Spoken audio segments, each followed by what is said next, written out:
Campfire stories from the Dying Embers universe. Dragons, aliens, and things that go boomp in the night. Siege time. Part 2. Approximately 30 yards, she scratched that out and replaced it with meters, from the spring at the head of the Pinecone Creek, one recorded paw print. She tracked out paw print and replaced it with trap.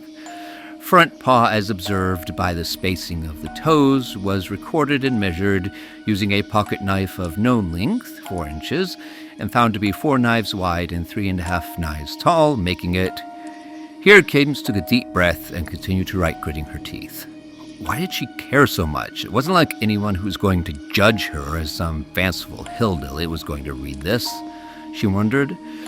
She was a trained scientist from one of the best universities on the East Coast, and she would record what she had seen, even if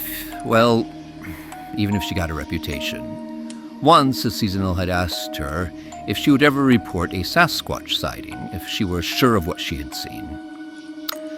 She had laughed off the question at the time. Now, she wondered as she continued the description of the glowing giant cougar, who apparently was well enough known to the park to have official protocols written about it. Protocols that made her specialized training useless. She cast along a look at the dormant computers and bent back over her paper. 16 inches wide by 14 inches tall, scratch that out, long.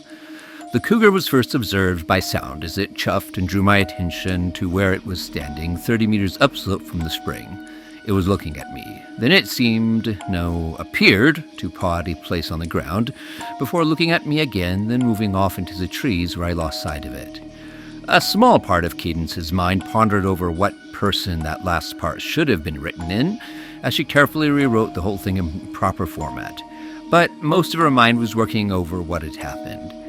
She'd gone solo camping over her weekend, a leisurely hike up the second highest peak in the park, an early night camping by the spring at the headwaters of Pinecone Creek, and she'd woken up long before dawn the final day, feeling rested and restless. She had been sitting on a rock, waiting until near sunrise before she climbed up into the winds on the peak to watch the dawn come, when she'd heard the chuffing and, expecting a bear, turned to see the cougar. At least, the parts that glowed a gentle silver were cougar-shaped.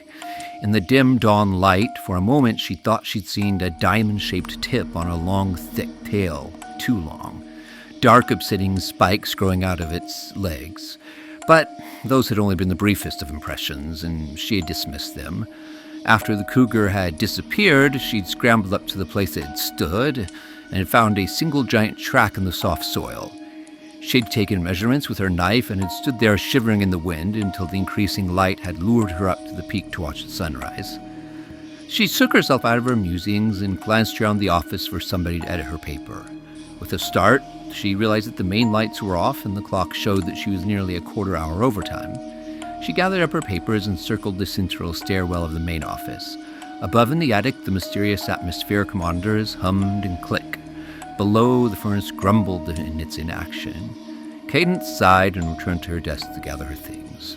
She considered just leaving her notes for the weekend, but her face suddenly lit up, and she grabbed at the thick leather notebook and shoved her notes into it with a few blank pieces of paper. She carefully eased her way down the stairs of the office and hurried across the empty lot full of dormant snowplows and waiting fire trucks. To the east, a dense rank of gray clouds piled up, threatening the first summer thunderstorm.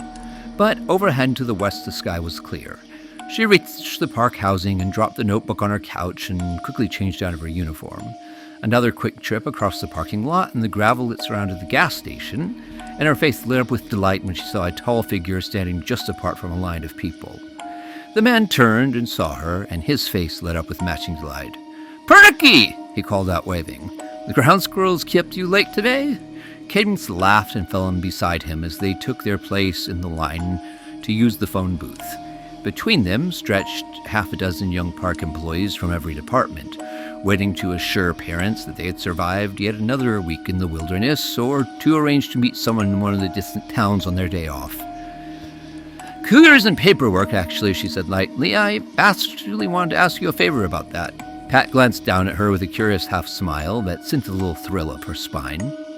You need me to change the oil filter on a Cougar, he asked, and Cadence laughed, a little harder than the joke deserved, but neither of them really cared. End of part 2.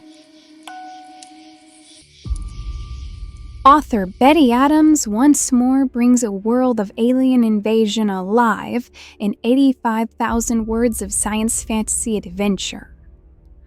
When his sister finds herself stranded in a hostile city, Drake McCarty must leave the relative safety of his wilderness home and his 2 young charges to rescue her. The mysterious alien bard accompanies him as whispers of ancient enemies drift down from the stars. Drake can feel his bond with this ancient warrior growing every hour. But will it be strong enough to withstand the revelations that await them in the crowded city? Or will it shatter under Drake's own weakness? Find out in Hidden Fires, the second book set in the Dying Embers universe. Dragons watch from the mountains, aliens creep between stars, and things go